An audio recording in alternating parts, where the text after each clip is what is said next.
mga kapadyak, ito po si Prinsley at welcome sa Prinsley Padyak Adventures!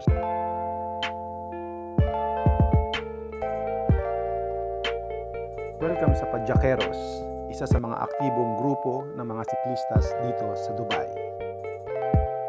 Ang Padyakeros ay binuo ko noong 2019, nung bago pa lamang ako na nahihilig sa pagbibisikleta at sa tuwing magkakaroon ako ng oras para magbike. Kasama ng mga kaibigan ko, nagsimula kami magbike dyan sa may creek sa Union. Yun lang kasi ang kaya ng hita namin eh. Ilan sa mga unang nakasama ko sa grupong ito ay sina Robin at LJ, Kuya Onin, Jana Villaruel, at si Kuya Allen. Para sa amin, bilang baguhan pa lamang sa pagbabike, ito ang aming naging paraan para ma-relieve sa kanya-kanyang stress na dala ng aming mga trabaho. Sa tuwing magbabike kami, bagamat nakakapagod, hindi na ito halata kasi nagagawa na rin naming lumayo gamit ang mga Japan second-hand bikes. Sa kalaunan, naging busy halos lahat ng mga kasama ko sa kani-kanilang mga trabaho. Kaya pansamantala akong sumama sa ibang grupo ng mga siklista, ang Batang Hamog. Mga ilang buwan ang lumipas, sinubukan kong muling balikan at buuin ang aking grupo. At sa tulong ng mga dati kong kasama at ng mga bago kong kasama, muling nasimulan ng masaya ang Padyakeros. Mula noon hanggang sa oras na ito, ang Padyakeros ay manuturing kong hindi lamang samahan, kundi isang pamilya. Sa pamamagitan ng bike rides, o yung sama-samang pagbibisikleta, malayo man o malapit, naging parte na rin ng aming buhay dito sa Dubai ang pagbibisikleta. Isang taon na mula nang tumama ang pandemya sa mundo, at ang pagbabike ay isa ring dahilan para pasalamatan ko ang Panginoon kasi hindi niya ako hinayaang magkasakit. Dala na rin malahil ng pagiging aktibo ko sa pagbabike.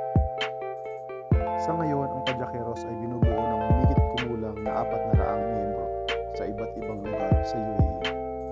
Nariyan ang Padyakeros Sharjah, Padyakeros Satwa, Padyakeros Al Barsha, meron na rin tayong Padyakeros Abu Dhabi, at ang Padyakeros Dera. Ang layunin ng Padyakeros ay magbigay ng malayang oras at panahon sa tuloy-tuloy na urban rides, magbigay ng tamang kaalaman sa pagbabike alinsunod sa patakaran ng Dubai, at aktibong training rides para sa pagpapalakas ng pangangatawan at immune system ng bawat siklista. Mula sa Dera, gamit lamang ang aming mga bisikleta, nagawa na namin marating ang Dubai Marina, Dragon Mart, Sharjah, Ajman, Queen, at marami pang iba. Shoutout nga pala sa mga kaibigan naming malalakas din pumadyak, ang grupong Dahoners, ang grupong B45, Tambikers, Bars, Dinuguan Riders, Batang Hamog, Dubai Classic, at Hunters Dubai. Lahat yan mga kapitbahay namin dito sa Dera. Dahil sa mga grupong ito, naging malawak at potensyal ang aming kaalaman para marating ang iba't ibang sulok ng Dubai at UAE. Shoutout din sa mga kaibigan ko at kasama kong kapadyak sa pagpapatakbo ng grupong ito. Salamat kina Kuis Emil, Kuis Jan, Kuis Loy, at Habagat para sa Dera. Salamat din kina Joseph, kay Miguel Baldo, at kay Michael Vincent sa Satwa. Salamat din kay Christian, Ate Ayen, kay Poo, at kay Ronald para sa Sharjah, at kay Ed at Mads ng Al Barsha. At sa lahat ng mga miyembro na bumubuo ng Padyakeros, shout out sa inyong lahat at ride safe always. God bless and more power. Padyakeros UAE! Hanggang sa muli, ito ang inyong friendly neighborhood kapadyak, Prinsley. Thanks for watching.